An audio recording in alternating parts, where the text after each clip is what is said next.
Ba-da-da-da, ba-da-da-dum, ba-da-dum.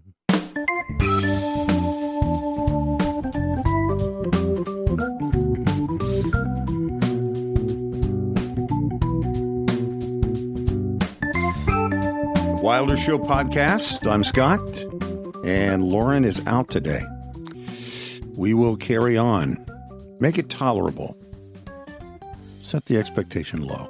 Instagram, Wilder Show Pod is where you'll search if you want to find us there. If you want to send us email, it's email to podcast@wildershow.com. The Wilder Show podcast drops Tuesdays and Fridays, 6 a.m. Central Time or before on Spotify, Apple Podcast, iHeart, Amazon, YouTube, wherever you get your podcast. Also TikTok, now and again. Wherever you get your podcast, would you like, rate, follow, subscribe, and share? And we appreciate that. Little announcement. This Friday, I will be filling in for Mark Davis on the Mark Davis Show, 7 to 10 a.m., K-Sky, 660 a.m. in North Texas. So you can find that online, too, if you're listening from elsewhere, 7 a.m. to 10 a.m. this Friday morning, Central Time. And please call, be a part of the show.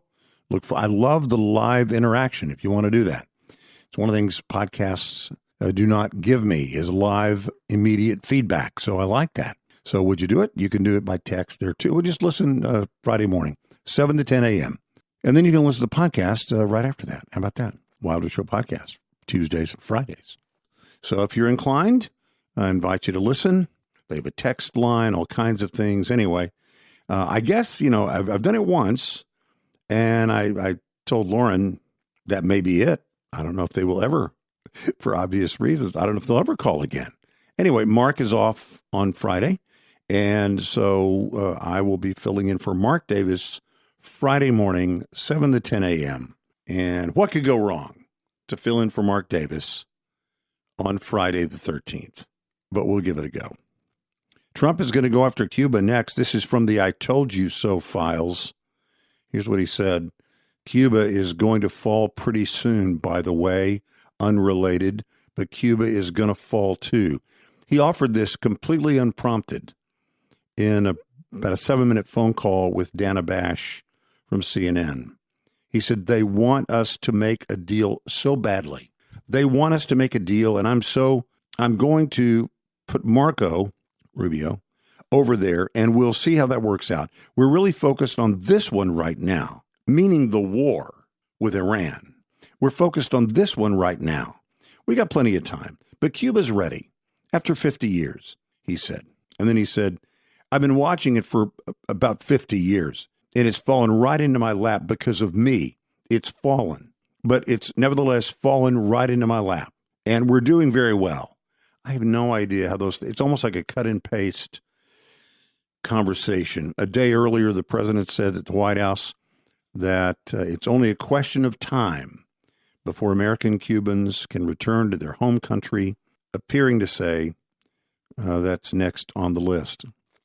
He's doing some job, and your next one is going to be, we want you to do that special Cuba. He's waiting, but he says, let's get this one finished first. You think? It's a good idea to finish this massive war first, which, by the way, is not, it appears, going to be done quickly. Iran, Trump said he will accept nothing less than full and complete surrender, and that he wants to pick Iran's next leader. And we'll take these one at a time. A couple of questions, though, about the surrender part. Who is there to surrender? The elected president? He's not the leader. The people are waiting for the real leader, whoever is going to replace the killed Ayatollah. So when asked who he would like to see as the new leader, the president said, well, we were looking at several, but it looks like they're all dead. So we'll have to see. Okay, hold on. If they're dead, it's because we killed them or Israel killed them. So are you saying that we or they killed the people you thought would be good replacements for the Ayatollah that we did kill on purpose? See, this is the kind of thing that you say if you're not thinking. If you have no self-governor and you want to look tough. So off the cuff, shooting from the lip, you comment to show that you're tough. It's silly. It's unproductive. Actually, more than that, as Donald Rumsfeld used to say, it's decidedly unhelpful. And on the deciding or consulting with him on who will replace the Ayatollah part, Trump says he wants to decide or be consulted. So he says the quiet part out loud. If you want to make sure to not get that, the thing to do is to put that on social media. So it's not going to happen. And even saying that part out loud is a problem. When he says he wants to get what he got in Venezuela. Okay, but that wasn't regime change, right? That was just a change in leadership. I mean, if J.D. Vance were to take over for Trump, no one would argue that the Trump MAGA agenda is over and it was a regime change because the person is different. He's the vice president. Got there by buying into the plans and priorities and beliefs and perspectives of his boss, the president. That's how he got there. Well, that's the same thing with Venezuela. Maduro's vice president is the current leader. Trump likes her because he thinks he can control her or influence her. But the people protesting in Iran who were murdered, right? Their family members were murdered. They were not protesting the person who was their leader. Not just that, they want change. And that change will not come with just some other mullah, some other Ayatollah being put in charge. And more than that, we don't want the world or the people there to believe that Trump or any American president is the puppet master. So it's now been decided. Iran now has a new supreme religious leader. It's the son of the Ayatollah Khamenei. It's Mujtaba Khamenei. And this is why it was so foolish for the president to say what he said. What he said is that he wanted to pick who would be the next leader. That was never going to happen. And when you say it, and then when it doesn't happen, and especially when he names the son and says that he in particular would not be acceptable to the American president, what do you do when they pick him anyway? Well, what has the president done? He said he won't last long. Wow. Is that a threat? I mean, I know it's a people who prize martyrdom, but is that a threat? And it's who President Trump said would be unacceptable. On another note, the new leader, our bombs killed his father and his mother and his wife and his son. And those same bombs were trying to kill him too. He was injured in the attack that killed his family. Now, you tell me if he will be compliant and a good partner for the future and Western friendly and want to take Iran in a different direction.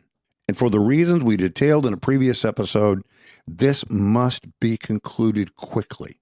We cannot be doing this, frankly, 1 month from right now. And everything is indicating that we will be. Let me tell you one more thing about the war in Iran. I know you know the story of the girls' school that was destroyed. I think 140-something girls were killed, and 14 teachers or people on staff were killed. It was very near some other building that America did bomb. And there's been a lot of evidence, I think evidence, that suggests that, in fact, yeah, you know what? We did do that. It was a mistake, but we did it. For one thing, there was a Tomahawk missile. Well, guess who uses Tomahawk missiles? Iran doesn't use Tomahawk missiles. We use Tomahawk missiles. So the president is on board Air Force One, and he's being asked about this bombing. And the questioner says, what do we know about that? Or is it possible that that could have been a bombing from the United States? And he immediately says, no, that wasn't ours. That was Iran. We don't target innocent people. That wasn't us. That was Iran. Now, unfortunately for Pete Hegseth was standing right behind the president. Now, Pete Hegseth is all MAGA all the time. This guy has the president's back every time. I mean, every time. He's given a speech about something the president's not even there because of the fantastic leadership of President blah, blah, blah, blah, right? So the questioner asks Pete Hegseth, who is just over the president's shoulder, and says, is that true? Okay, What he said next is important. Here is what he said. We are investigating that. It is never our intent to harm innocent people. But what he didn't say is, yeah, that wasn't us. So here's what that tells me. Pete Hegseth knows it was us. And I think he recognized quickly how bad it was that the president didn't give the right kind of answer. What is the Wilderized proper answer? What should the president have said? I'll tell you what the president should have said. He should have said this. It's under investigation. We never intend for any innocent people to die, but we know in war sometimes things happen. And as regrettable as it is, sometimes they do happen. We are working hard right now to find out what happened, and we will let you know as soon as we know. That's what the president should have said. But no, he didn't say that. What he said was, that wasn't us. That was them. We don't kill innocent people. They kill innocent people. Now, that may be true 99 times out of 100. But I promise you, if you're caught lying about this or dumb about this, it will not go well, especially when it was the U.S. and Israel that initiated all this. So what I like about the president is he is transparent. He will come back and talk to these people on the plane almost all the time. What I don't like that the president does is he says things that I think he feels like if he just says them, it will make them true. But Iran doesn't fire Tomahawk missiles. Iran does not fire U.S. Tomahawk missiles. We do. I'm not being super critical of the president. I'm just telling you, these things matter. Look, we are at war. And it doesn't look like it's going the way I think a lot of people thought it was going to go. And when the president says we're just going to basically declare victory and move on, it'll be over when we decide it's over. You know what? You may be done with Iran, but you got to be careful. Iran may not be done with you. And by you, I mean the United States of America. Our bases that are over there. There is a risk in all these things. It's the loose lips sink ships. Just don't brag. Have a little decorum. Have a little humility. If we're going over there and we're bombing these places, even for good reasons, it is wreaking havoc. If you want to have the right kind of leader to be put in place, don't say the only one that's acceptable is the one that I pick. You are guaranteed not to have that person be in charge. I don't know what somebody could be thinking. It isn't like a business. It's bigger than that. You can't just say it and make it so. There's so much to talk about in this Iran war topic. Believe it or not, we are still talking about could there be troops on the ground. They say boots on the ground. Now, let me tell you something. The president can say and Hegseth can say we don't expect boots on the ground. I agree with the idea that you don't tell the enemy what you're unwilling to do. That's not what you do. So I understand, but the news will run away with that and say, oh, they're saying there may be troops on the ground. What they're saying is we're not going to preclude that possibility. If you tell people what you won't do, if you draw a line and say we'll only go this far, then you don't leave yourself any room to do what you have to do. It's point number one. Point number two, boots on the ground. We've talked a long time about vocabulary and dictionary. What do you think is the common understanding of boots on the ground? What does that mean? We're not going to have any boots on the ground. If he told the American people, we don't expect to have boots on the ground, what does that mean? Right. It means no U.S. troops on the ground, right?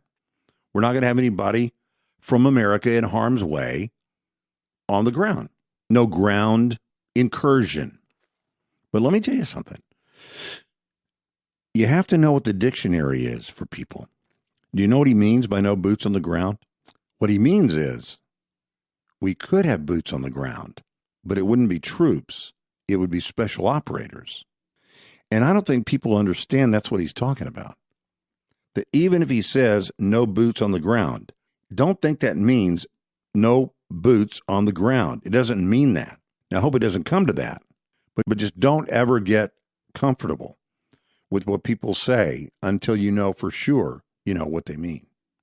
The president gave a speech in Doral yesterday afternoon and was followed by a news conference.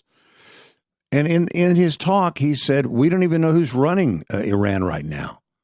This is what did he call it? A very short-term excursion.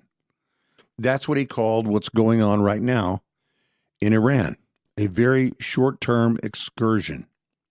I really do believe he wants to go, let's get that done, and let's go take care of Cuba, and it's a problem. It's going to be a problem for the midterms, but honestly, I don't think he cares. I don't think he cares about extending whatever power that would go to people that are not him.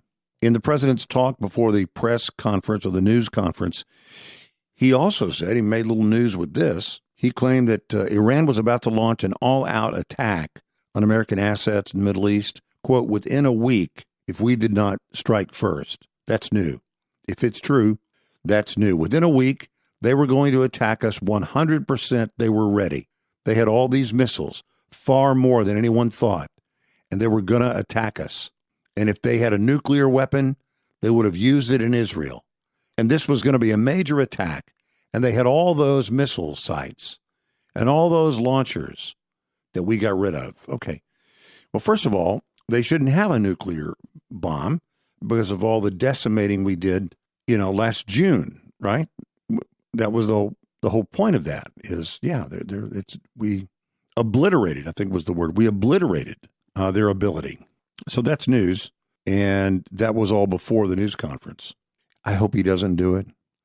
I mean, the last thing we need is another mission accomplished debacle going into the midterm election.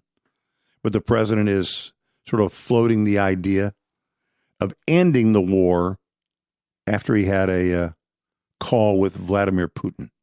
Vladimir Putin, who, by the way, according to reports, Russia has been giving since March 1st, since this began, Russia has been giving locations and troop movements and facility locations to Iran.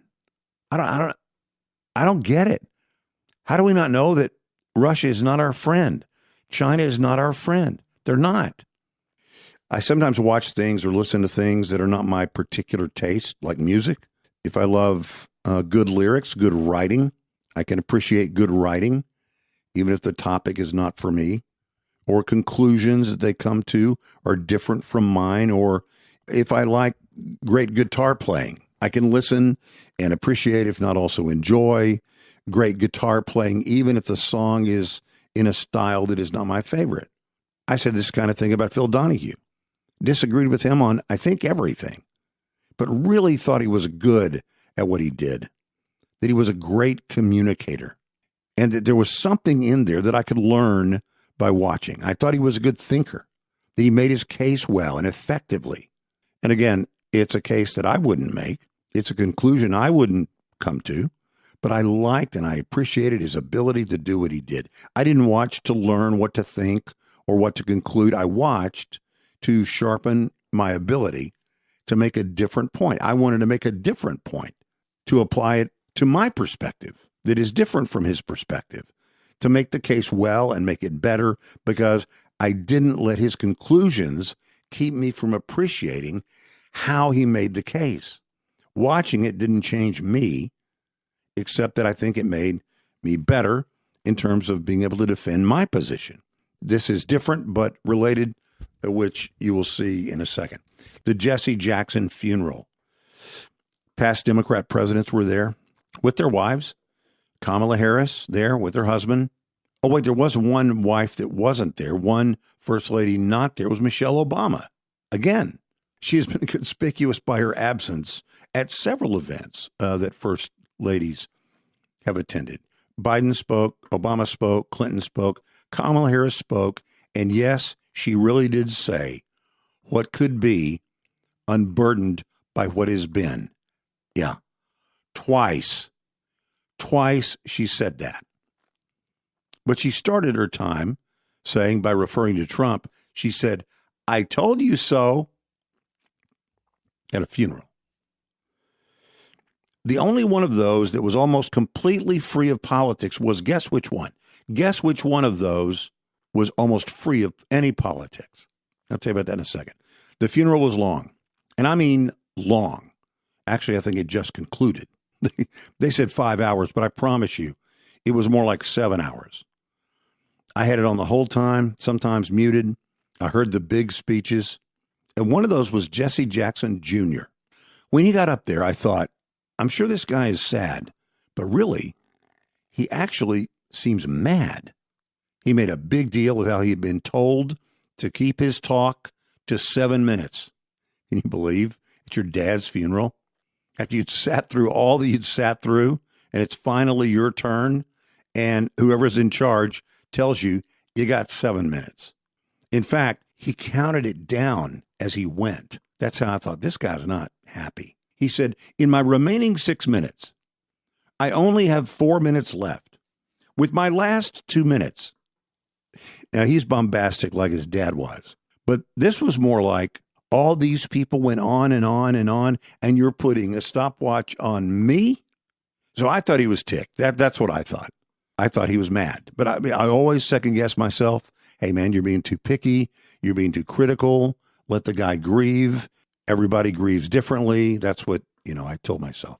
But then I saw what he said the next day when he didn't have a time limit put on him.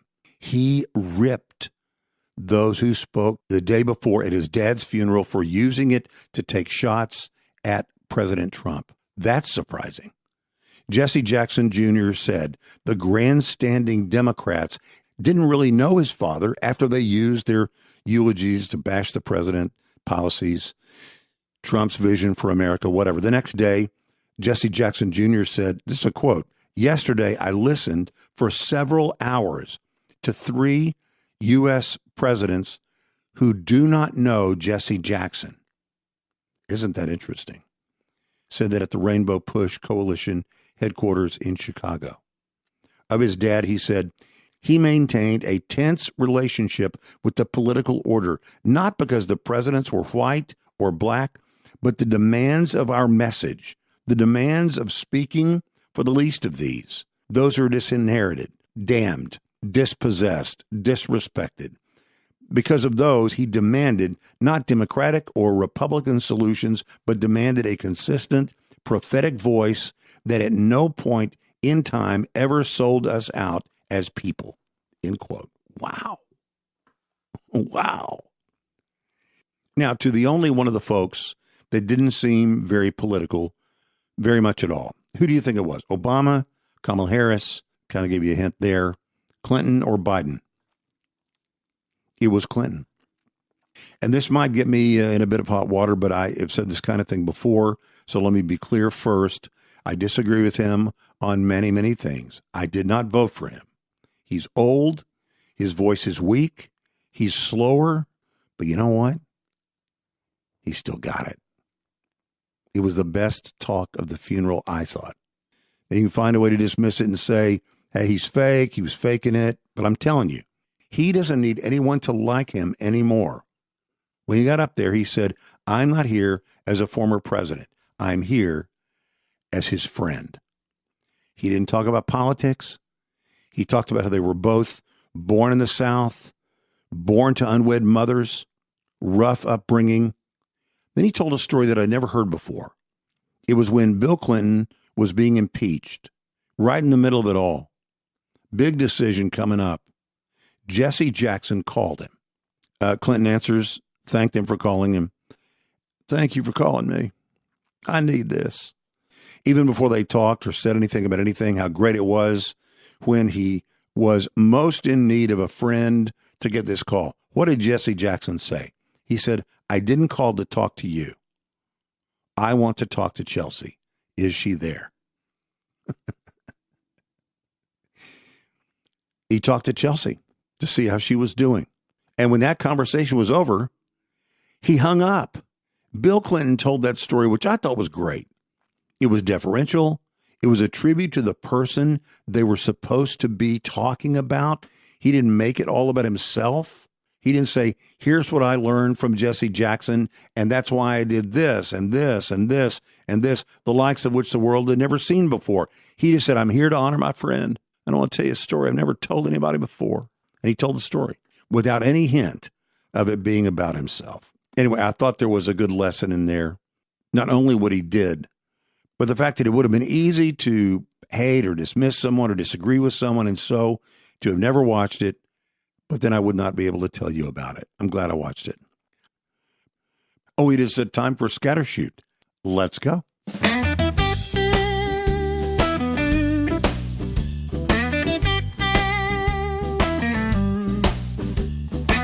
Wilder Show, Scattershoot. Man, we have a bunch of stuff in here. And we can't do it. I mean, Lauren's not here. The Oscars are coming up. Man, Oppo Research has been busy. We're not going to be able to talk about it without Lauren. We'll put that off. The Oscars are coming up on Sunday. Hosted by Conan O'Brien. But we have Timothée Chalamet stuff. We have Jesse Buckley stuff, but we're going to have to put it off until Lauren returns. We'll have to wait until next time. Gasoline prices. The most regressive tax. Gasoline, the cost of gasoline is perhaps the most regressive tax. What is a regressive tax? The people that can least afford it are impacted by it. Everybody has to buy gasoline, but people that are at the lowest end of the income spectrum, that gas going up impacts them more than others. We're just fresh off the State of the Union address where the president was touting the price of gasoline is down. And he went on to say, and that has such a ripple effect in our economy. When the price of gasoline is down, what has he told us since a year ago? He said, look, when the price of gasoline comes down, there's a bit of a lead factor, but when the price of gasoline comes down, other things come down too. Groceries, everything that has to be transported over the road. All those things are impacted, he was saying, by gasoline prices coming down. So when gasoline prices come down, those other things come down too. They don't come down immediately, but they do come down. Now, it's a little bit weird because gas price can go up very quickly, like a rocket, but it doesn't come down that fast. It may go up like a rocket, but it comes down like in a parachute, kind of gliding back down to where it was before. So there will be a lead factor. As the president said, there's a lead factor. And why is that a big deal? Gasoline has gone up 50 cents over the last 10 days. The national average of gasoline is 50 cents higher per gallon just over the last 10 days. So an average increase of 5 cents a day. I mean, who knows what that number is going to be by the time you're listening to this. So gasoline is more expensive all of a sudden. And this is another reason why this stuff in Iran better get finished, because those prices go up very quickly and they don't come down as quickly. And there is a midterm not that far away. Sometimes when something impacts us personally, we're more sensitive, Sometimes that is, frankly, an overreaction. But sometimes we realize, hey, you know what? I should be feeling this way all the time. Let's say you have a loved one that dies. This has probably happened to you before. It happened to me. And you're going to the funeral. And you look around, and everybody else is just going to work. They're just doing the normal stuff, just going about their business. And you want to shout, don't you understand my dad just died? Now, are we overreacting because it impacts us directly? Maybe. But if we pay attention, if we learn the right lesson, more likely we are then reminded, hey, you know what? I should be more sensitive. That just because it isn't happening to me right now doesn't mean it isn't happening to somebody else. Maybe we should live and behave remembering that. Maybe it could inform us to be compassionate or empathetic and understanding, even if we're not the ones that are recipients of it. Everybody wants people to be understanding when we want them to understand us, but we go about our business and we don't pay attention. I remember the first time I went into a courtroom. I went to observe a trial. I was a trial geek as a high schooler. And it was a spring break. How did you spend your spring break? Did you go skiing? Did you go snow skiing on your spring break? Did you go to the beach on your spring break? No, I went to the Cabell building in Dallas and watched a criminal trial for a week. When you walk in, the bailiff says, take off your cap, which I did. It made sense. When we pray, we take off our caps. When the national anthem plays, please rise if you are able and remove your caps. You take off your cap. Many of the times we take off our caps to show respect or reverence or whatever. Which brings us to this. The president was at Dover Air Force Base over the weekend on Saturday for the dignified transfer. That's what it's called. the dignified transfer of the 6 U.S. service members killed here at the beginning of the war. And there were some folks who felt the president didn't handle himself in a very dignified manner. Remember, these 6 were the first to die in this war. And it is a war that the president engaged us in, whether you think that was good or bad or justified or not, or for America or for Israel or for the world. These were the first 6 that died, and they were ours. And now their bodies are being returned to our shores, to America. They're being brought home. The families are there. Loved ones are there. Wives, husbands, parents, children, brothers, sisters, gathered for what is arguably the most solemn ceremony over which a president could preside. So what is the problem? What is the issue? Well, as other people bowed their heads, the president did not appear to bow his head. And he also wore a USA baseball cap that he did not take off during the ceremony. Former RNC Chairman Michael Steele wrote on X, and while sharing a photo of the president in his hat with gold USA written across it, "This fool has absolutely no sense of dignity, of appreciation for the moment. It's called the dignified transfer for a reason. Take off your blanking hat." Now, I cannot argue with that. And if we ignore it, or if we don't treat it the same as we would if Joe Biden were checking his watch, we lose credibility. This is not even mainly about what the president did, as disrespectful and disgusting as I found it to be. This is about us. Will we be fair, or will we be hypocritical? I choose the former. Look, I have skin in the game as a veteran family. So maybe I'm too sensitive, but honestly, I don't think so. I think it's an example of looking at others as if it were happening to me and letting that guide my thoughts and my actions. I don't think that's too much to expect of us. I don't think that's too much to expect of a president, of any president, including this president. I needed a palate cleanser during the Jesse Jackson funeral. I kept it on, but muted sometimes. So I turned over to Court TV and about 2 hours into the Jesse Jackson funeral. And it was a trial that I had not heard anything about. I had not followed it, knew nothing about it. It was a case out of Massachusetts. It was an assault trial. Very interesting, it turns out. I won't detail it all because I know most people don't care. But I hear a voice that I know. I mean, I know that voice. It was one of the questioners, one of the attorneys, is questioning someone on the stand. And I thought, golly, I know that voice. Who is that voice? Who is that? And not just the voice, but also the type of questions and the way they were asked, the way it was couched. I know it speaks poorly of me, I'm sure, but it took me about 1 second to identify the speaker, the defense attorney. It is sick that I know the voice of Hank Brennan. It was Hank Brennan. He was the special prosecutor in the Karen Reed trial in Boston. But his job essentially is as a defense attorney. He also did the Whitey Bulger case, Trump's second Senate impeachment trial. Pretty distinctive voice, I guess, in my defense, but still kind of sick to immediately know the voice of an attorney without even seeing them on camera. Too much court TV. All right, is the president a speaker or not? And there is talk that the president is looking at, I hope he doesn't do it. I mean, the last thing we need is another mission accomplished debacle going into the midterm election. But the president is sort of floating the idea of ending the war after he had a call with Vladimir Putin. Vladimir Putin, who, by the way, according to reports, Russia has been giving since March 1st, since this began, Russia has been giving locations and troop movements and facility locations to Iran. I don't get it.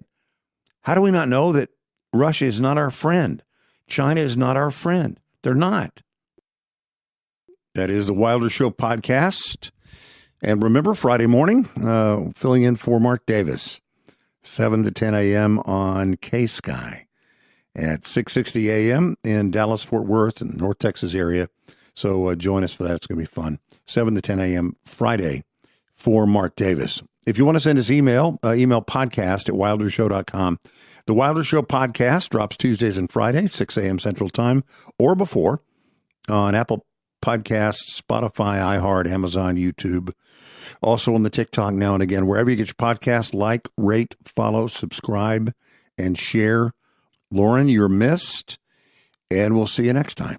Da da da da da da da da da da da